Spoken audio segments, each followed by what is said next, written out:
Howdy crew, today I'm making the custom name sign out of common cut nails. Let's get to it.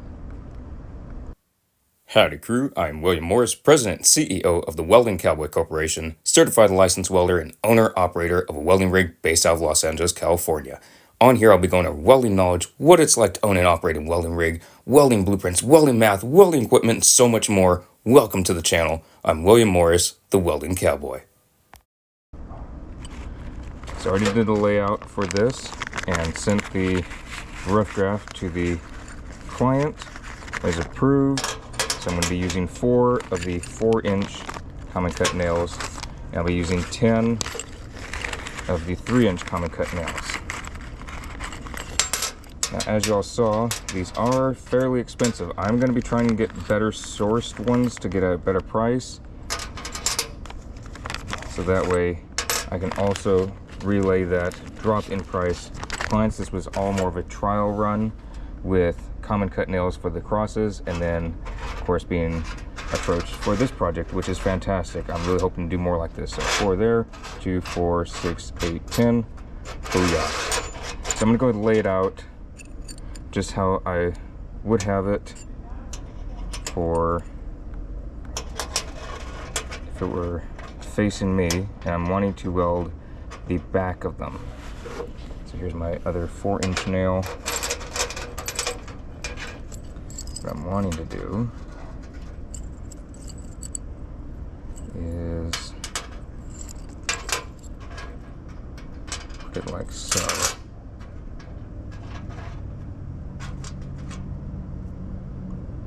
Lay it out just like such. This way get as many points of contact. And also, since it is just welding a little bit with the MIG, I want to cover the welds as much as possible. It's going to be kind of tight when some of these edges are meeting, but I want it as much as possible to hide the edges. So what I'm going to do is have one of the 3-inch nails going up like so, and have 2 of the 3-inch ones coming across, and then the other 4-inch one. The reason I'm doing this one this way is because for the Y, it was very hard to have the Y put together in a manner to where it would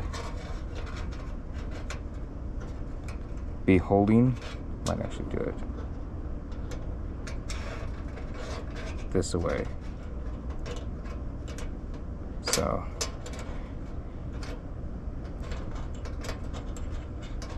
there we go. It's going to look similar to this. It's getting laid out. Obviously, I'll have it moved. It's going to be flipped over for the welding process. I just want to have it laid out so that way I can just do my best on flipping it over and be able to make more custom designs just like this.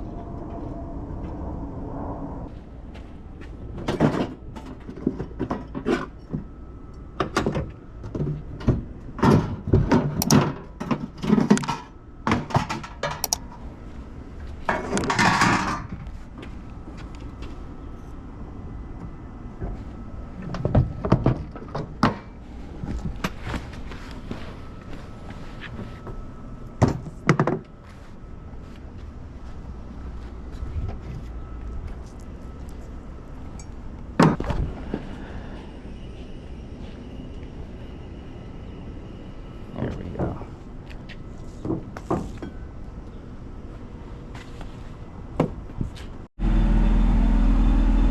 All ready to rock and roll. Let's get her done.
gonna be a little warm.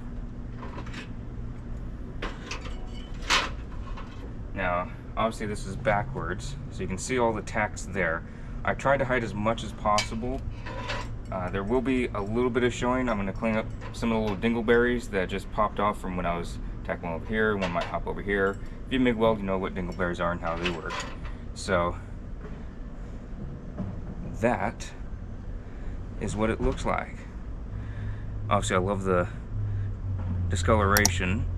Now, I did ask this client if they would like to have a clear coat spray if it's going to be outside, because this will rust, but they said they believe the rusted look would be really nice, so I'm just not going to put any coat on it.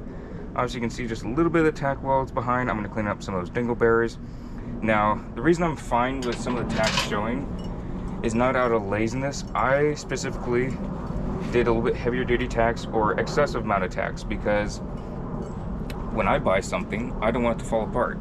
I'd rather it be a little bit heavier duty and for some of the tacks to show. So yes, some of the tacks do show just ever so slightly, but I will show the back side again.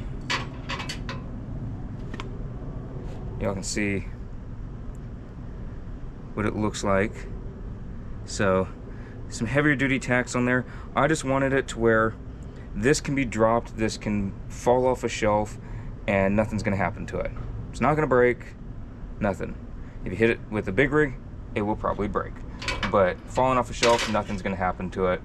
I specifically just overdid a little bit, because if I were to buy something like this and it were to fall or anything like that, I don't want a piece coming off. And that's one unfortunate thing I see with a lot of decorative metal art, is it's so lightly done. Yes, I get it's expensive running the machine. Yes, I get it's expensive just running all the stuff, wire, gas, taking time, but I'd rather have it done right than a poorly done job.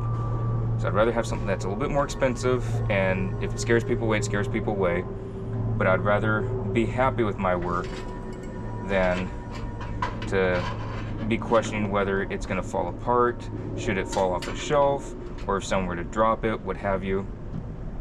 So I'm very happy with it. It looks great, and discoloration looks awesome, so I'm very happy with that.